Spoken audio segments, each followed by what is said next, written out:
चलिए शुरू करते हैं। ये जो है ये तिलका मांझी यूनिवर्सिटी भागलपुर और मुंगेर यूनिवर्सिटी दोनों के लिए है। ये हल्का गैस पेपर है, 2025 का है और ये साइंस, आर्ट्स, कॉमर्स सभी के लिए है। और मैंने 2 क्लास पहले ही दे चुके हैं, 2 वीडियो पहले बना चुके हैं, जिसमें पहले वीडियो में हिस्ट्री को कवर किया गया था और दूसरे वीडियो में पॉलिटिकल साइंस को कवर किया गया था। आज ये तीसरा वीडियो है जिसमें हम लोग ज्योग्राफी को कवर करने वाले हैं। इसके बाद अगला जो वीडियो आएगा उसमें हम लोग इकोनॉमिक्स को कवर करेंगे। तो चलिए आज हम लोग ज्योग्राफी पढ़ लेते हैं। तो देखिए यहाँ पर है ये ज्योग्राफी। आज हम लोगों को ज्योग्राफी पढ़ना है। इसमें देखिए पहले प्रश्न में बोला जा रहा है कि वह कौन सा राज्य है जिससे कर्क रेखा गुजरती है। देखिए ये प्रश्न जो है ना, प्रश्न सही है बट इसका ऑप्शन जो ये गलत दिया हुआ था। इसमें दिया गया है कि वह कौन सा राज्य है जिससे कर्क रेखा गुजरती है। तो इसमें से कोई भी जितना भी राज्य इसमें दिया गया है, चारों में से कोई सा इसका आंसर नहीं होगा। देखिए यहाँ पे बिहार दिया गया है, लेकिन इसका आंसर भी बिहार लिया गया है, लेकिन ये गलत हो जाएगा। बिहार इसका आंसर नहीं होगा। आप लोगों को पता होगा कर्क रेखा जो है ये टोटल 8 राज्यों से गुजरती है। इसमें कौन कौन हो जाएगा, इसका ट्रिक क्या है? ट्रिक है मित्र पर गमछा झाड़ पड़े होंगे आप लोग। मिजोरम, त्रिपुरा, पश्चिम बंगाल, राजस्थान, गुजरात, मध्य प्रदेश, फिर छत्तीसगढ़ और झारखंड।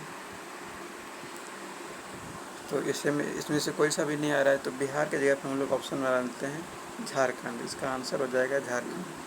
तो झारखंड से होकर के कर्क रेखा गुजरती है। और ये जो प्रश्न दिया है ये इस अकॉर्डिंग दिया हो सकता है कि दिया होगा कि जिस समय झारखंड अलग नहीं हुआ था, बिहार में ही शामिल था, तो उस समय की बात करेंगे तो उस समय कर्क रेखा बिहार से गुजरती थी। लेकिन जब झारखंड अलग हो गया तो अभी वर्तमान में कर्क रेखा जो है ये झारखंड से गुजर रही है। और बिहार से झारखंड कब अलग हुआ? 15 नवंबर 2000 ईस्वी को। इसका आंसर क्या हो जाएगा? झारखंड। अब देखिए अगले प्रश्न में है, बोला जा रहा है गंगा प्रणाली की कौन सी सहायक नदी उत्तर दिशा की ओर प्रवाहित होती है। बोला जा रहा है उत्तर दिशा की ओर कौन प्रवाहित होती है। तो इसमें से सोन नदी जो है ये उत्तर दिशा की ओर प्रवाहित होती है। सोन नदी जो है ये उत्तर दिशा की ओर प्रवाहित होती है। सोन हो गई, फल्गु हो गई, ये सब जो है कि उत्तर दिशा की ओर प्रवाहित होती है। लेकिन कोसी जो है ये दक्षिण दिशा की ओर आती है। कोसी हो गया और कोसी नदी जो है ये जो है उत्तर से दक्षिण दिशा की ओर आती है, मतलब नेपाल से बिहार की ओर आती है। कोसी हो गया, गंडक हो गया, बूढ़ी गंडक हो गया, ये सब जो है उत्तर से दक्षिण दिशा की ओर आती है। घाघरा भी ये उत्तर से दक्षिण दिशा की ओर, गंडक भी उत्तर से दक्षिण दिशा की ओर आती है, बूढ़ी गंडक भी दक्षिण दिशा की ओर आती है।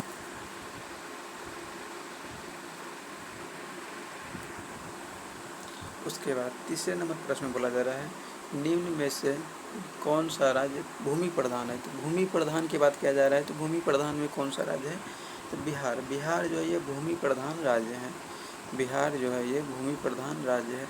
अब देखिए भूमि प्रधान का मतलब क्या है, इसमें समझिएगा। भूमि प्रधान का मतलब हो गया कि लैंड लॉक स्टेट कौन कौन सा है इसमें। लैंड लॉक स्टेट मतलब कि स्थल सिर्फ मतलब भूमि सिर्फ रहेगा चारों ओर से, मतलब पूरा लॉक रहेगा, लैंड लॉक रहेगा, भूमि से लॉक रहेगा, वह कौन सा राज्य है? तो गुजरात। देखिए गुजरात के बगल में ये तट रेखा लगाती है, यानी कि समुद्र के किनारे है। आंध्र प्रदेश भी समुद्र के किनारे है, महाराष्ट्र भी समुद्र के किनारे है। लेकिन लैंड लॉक कौन है? बिहार है। बिहार के बगल में कहीं भी समुद्र नहीं लगता है। इसका आंसर हो जाएगा बिहार। चलिए हम लोग अगले प्रश्न को देख लेते हैं। देखिए प्रश्न नंबर 4 में बोला जा रहा है वह कौन सा राज्य बॉक्साइट का सर्वप्रमुख उत्पादक है। बोला जा रहा है कौन सा राज्य बॉक्साइट का सर्वप्रमुख उत्पादक है। तो बॉक्साइट का सर्वप्रमुख उत्पादक कौन सा राज्य? झारखंड है। झारखंड जो है ये बॉक्साइट का सर्वप्रमुख उत्पादक राज्य है। और ये राजस्थान जो है ये राजस्थान क्षेत्रफल के अनुसार सबसे बड़ा राज्य है। और सबसे छोटा राज्य कौन सा हो जाएगा क्षेत्रफल के अनुसार? गोवा हो जाएगा। और केरल जो है, केरल यहाँ पे सबसे अधिक पढ़े लिखे लोग मिलते हैं। केरल में सबसे अधिक साक्षरता वाले लोग मिलते हैं और सबसे कम साक्षरता कहाँ है? बिहार का है। उसके बाद प्रश्न नंबर 5 को हम लोग देख लेते हैं। देखिए प्रश्न नंबर 5 में बोला जा रहा है सही जोड़ी का मिलान कीजिए। तो चलिए हम लोग सही जोड़ी का इसमें मिलान कर लेते हैं। देखिए कोयला जो है ये झरिया से संबंधित है, कोयला जो है ये झरिया से संबंधित है। लेकिन अगर यदि हम लोग लोहे की बात करते हैं, लोहा हो जाएगा राउरकेला, लोहा जो है ये राउरकेला। और लिग्नाइट क्या हो जाएगा? लिग्नाइट जो है ये हो जाएगा नेवोली, लिग्नाइट हो जाएगा नेवोली। और अबरक की बात करते हैं तो अबरक हो जाएगा हजारीबाग। चलिए अब हम लोग प्रश्न नंबर 6 को देख लेते हैं। तो देख लीजिए प्रश्न नंबर 6 में बोला जा रहा है लौह अयस्क के खाने कहाँ स्थित हैं? बोला जा रहा है लौह अयस्क के खाने कहाँ अवस्थित है? तो इसका आंसर हो जाएगा ऑप्शन नंबर बी हो जाएगा। आंसर हो जाएगा सिंहभूमि, बस्तर, मयूरगंज और कोलार हो जाएगा। लौह अयस्क के खाने कहाँ स्थित है? सिंहभूमि में है, बस्तर में है, मयूरगंज में है और कोलार में है। अब चलिए हम लोग प्रश्न नंबर 7 को देख लेते हैं। प्रश्न नंबर 7, यहाँ पे प्रश्न नंबर 7 इसमें बोला जा रहा है, प्रश्न नंबर 7 में बोला जा रहा है कौन से 2 लोहा इस्पात के कारखाने सोवियत संघ की सहायता से स्थापित किया गया था? देखिए सोवियत संघ की सहायता से बोला जाएगा तो हो जाएगा बोकारो और भिलाई। बोकारो और भिलाई जो है, बोकारो जो है रूस की सहायता, सोवियत संघ का मतलब क्या हो गया? रूस हो गया।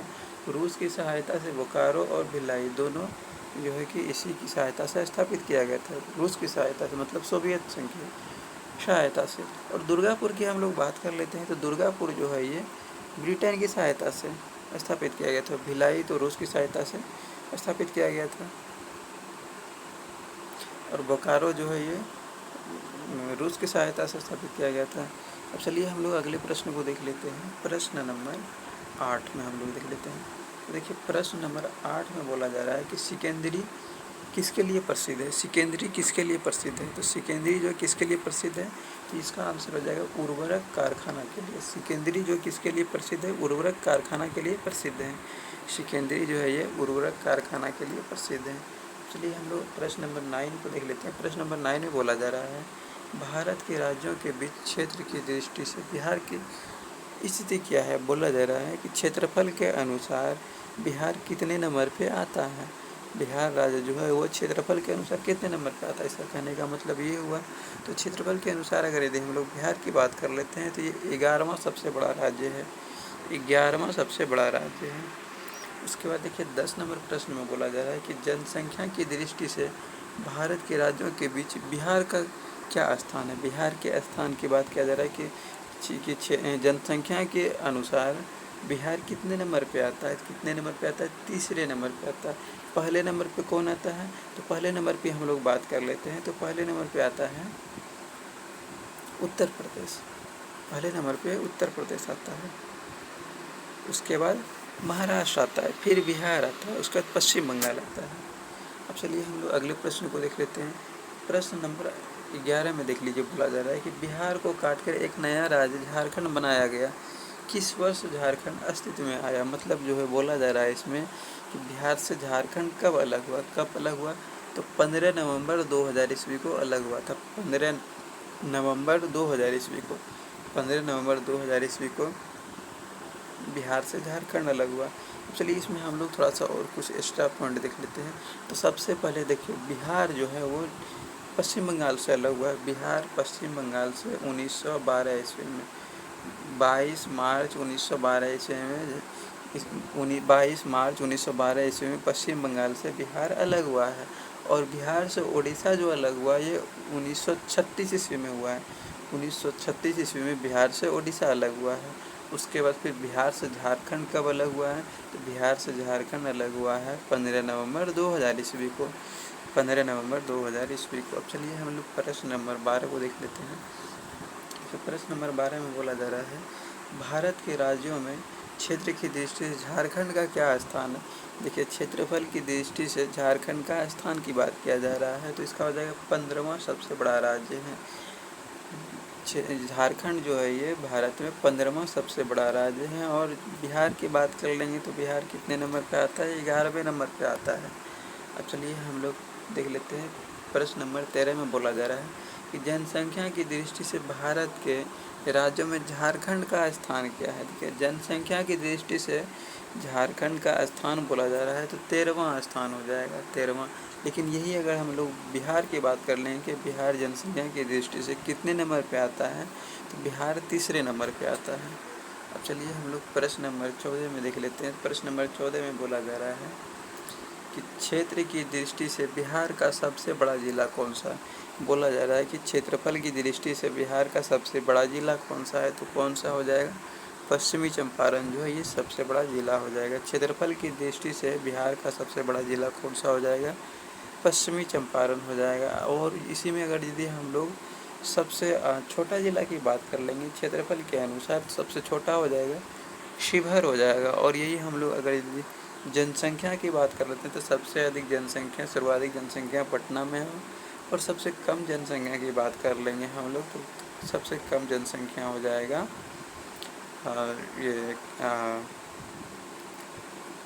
ये शेखपुरा में। सबसे कम जनसंख्या हो जाएगा शेखपुरा में। अब चलिए हम लोग अगले प्रश्न को देख लेते हैं। देखिए, प्रश्न नंबर 15 में बोला जा रहा है कि बिहार का सर्वाधिक जनसंख्या वाला जिला है। तो बिहार का सर्वाधिक जनसंख्या वाला जिला कौन सा हो जाएगा? अभी हम लोग वही देख रहे थे कि सबसे अधिक जनसंख्या कहाँ है, तो पटना हो जाएगा। बिहार का सर्वाधिक जनसंख्या वाला जिला की बात कर लेते हैं, ये पटना हो जाएगा। पटना में सबसे अधिक जनसंख्या। और सबसे कम की बात कर लेंगे हो जाएगा, सबसे कौन हो जाएगा? शेखपुरा हो जाएगा। सबसे कम शेखपुरा हो जाएगा। और क्षेत्रफल के अनुसार सबसे कम की बात कर लेंगे तो वो हो जाएगा शिवहर हो जाएगा। सबसे अधिक क्षेत्रफल में कौन बड़ा है? पश्चिमी चंपारण है। उसके बाद 16 नंबर प्रश्न में बोला जा रहा है कि भभुआ किस जिले का मुख्यालय है? 16 नंबर प्रश्न में बोला जा रहा है कि भभुआ किस जिले का मुख्यालय है? तो भभुआ की बात कर लेते हैं तो ये कैमूर का हो जाएगा। भभुआ किस जिले का मुख्यालय है? तो कैमूर जिले का मुख्यालय है। भभुआ जो है ये कैमूर जिले का मुख्यालय है। अब चलिए हम लोग प्रश्न नंबर 17 की बात कर लेते हैं। तो देखिए, प्रश्न नंबर 17 में बोला जा रहा है पावापुरी का ऐतिहासिक महत्व क्या है? तो पावापुरी का ऐतिहासिक महत्व क्या है? तो यहाँ भगवान महावीर की मृत्यु हुई थी। यहाँ भगवान महावीर की मृत्यु हुई थी। बोला जा रहा है पावापुरी का ऐतिहासिक महत्व क्या है? तो यहाँ भगवान महावीर की मृत्यु हुई थी। कहाँ पे? पावापुरी में। अब चलिए हम लोग अगले प्रश्न में देख लेते हैं। प्रश्न नंबर 18 में बोला जा रहा है कि बिहार में तसर सिल्क के उत्पादन के लिए निम्न में से कौन से स्थान को प्रसिद्धि प्राप्त है? तसर सिल्क के उत्पादन में तो कौन हो जाएगा? भागलपुर। भागलपुर को क्या कहा जाता है? सिल्क सिटी कहा जाता है। लेकिन हम एक बात रियलिटी बता रहा हूँ कि भागलपुर को सिल्क सिटी कहा तो जाता है, लेकिन ये सिर्फ नाम का है। रियलिटी में सिल्क का कुछ भी बनता नहीं है यहाँ भागलपुर में। वर्तमान की बात किया जाता है, पहले बना करता था, लेकिन पहले सिल्क के नाम पर ये फेमस थे भागलपुर। लेकिन वर्तमान में रियलिटी बता रहा हूँ, मैं भागलपुर में बहुत दिन रहा है, मैं बहुत दिन में भागलपुर में रहा हूँ, लेकिन कभी मैं सिल्क के बारे में उतना कभी देखा भी नहीं हूँ कि सिल्क का कपड़ा कैसा होता है। ये रियलिटी है। अब देखिए, प्रश्न नंबर 19 में बोला जा रहा है निम्न में से कौन सा राज्य जूट का महत्वपूर्ण उत्पादक है?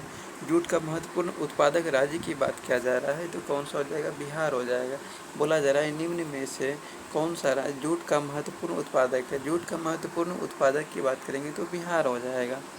अब चलिए हम लोग प्रश्न नंबर 20 की बात कर लेते हैं। प्रश्न नंबर 20 में बोला जा रहा है हाल फिलहाल में एक नए railway zone east central railway का निर्माण किया गया। तो कहाँ किया गया था? हाजीपुर में किया गया था। हाजीपुर में किया गया था। बोला जा रहा है हाल फिलहाल में एक नई railway zone east central railway का निर्माण किया गया। कहाँ किया गया था? हाजीपुर में किया गया था। अब चलिए हम लोग प्रश्न नंबर 11 को देख लेते हैं। तो देखिए प्रश्न नंबर 21 को देख लेते हैं। तो प्रश्न नंबर 21 में बोला जा रहा है कौन से दो स्थान राष्ट्रीय राजमार्ग NH-28 से संबंधित हैं? बोला जा रहा है कौन से दो स्थान राष्ट्रीय राजमार्ग NH-28 से संबंधित हैं? तो NH-28 की बात किया जा रहा है तो बरौनी एवं लखनऊ हो जाएगा। बरौनी एवं लखनऊ हो जाएगा। अब चलिए हम लोग प्रश्न नंबर 22 की बात कर लेते हैं। तो देखिए प्रश्न नंबर 22 में बोला जा रहा है बिहार एवं झारखंड राज्य किस पोस्टल जोन डाक क्षेत्र में पड़ते हैं। किसमें पड़ता है, 8वां पड़ता है, 8वां। बोला जा रहा है बिहार एवं झारखंड राज्य किस पोस्टल जोन डाक क्षेत्र में पड़ते हैं, तो ये हो जाएगा 8वां हो जाएगा। अब देखिए अगले प्रश्न में बोला जा रहा है, प्रश्न नंबर 23 में बोला जा रहा है कि निम्न में से कौन सी परियोजना बिहार राज्य से संबंधित है। तो कौन सी परियोजना बिहार राज्य से संबंधित है, ये हो जाएगा कोसी परियोजना। कोसी परियोजना जो है ये बिहार राज्य से संबंधित है। कोसी परियोजना किससे संबंधित है, बिहार राज्य से संबंधित है। और कोसी नदी को जो है यह बिहार का शोक कहा जाता है। बिहार का शोक कोसी कहा जाता है। बंगाल का शोक दामोदर को कहा जाता है। चीन का शोक हांगो नदी को कहा जाता है। देखिए अगले प्रश्न में बोला जाए 24 नंबर प्रश्न में है किन राज्यों में दामोदर घाटी निगम की अधिकांश परियोजनाएं स्थित है। कहाँ पे है, ये हो जाएगा झारखंड एवं पश्चिम बंगाल में। बोला जा रहा है किन राज्यों में दामोदर घाटी निगम की अधिकांश परियोजनाएं स्थित है, ये हो जाएगा झारखंड एवं पश्चिम बंगाल हो जाएगा, झारखंड एवं पश्चिम बंगाल। अब देखिए प्रश्न नंबर 25 में बोला जा रहा है, प्रश्न नंबर 25 में है कि भारतीय ड्रग्स एवं फार्मास्यूटिकल लिमिटेड कहाँ स्थित है। कहाँ पर स्थित है, मुजफ्फरपुर में स्थित है। मुजफ्फरपुर में स्थित है। देखिए प्रश्न नंबर 26 में बोला जा रहा है, प्रश्न नंबर 26 में है कि कांटी थर्मल पावर प्लांट कहाँ स्थित है। कांटी थर्मल पावर प्लांट कहाँ स्थित है, ये मुजफ्फरपुर में है। मुजफ्फरपुर में है। कांटी थर्मल पावर प्लांट कहाँ स्थित है, मुजफ्फरपुर में है। प्रश्न नंबर 27 में बोला जा रहा है निम्न में से कौन से प्रमुख खरीफ फसल हैं। कौन सी प्रमुख खरीफ फसल बोला जा रहा है, तो ये कोसी नदी। देखिए रियलिटी में बता रहा हूँ, मुझे यहाँ पे कोई समझ में नहीं आया। ये प्रश्न हमको कुछ समझ में नहीं आया। इसे बोला जा रहा है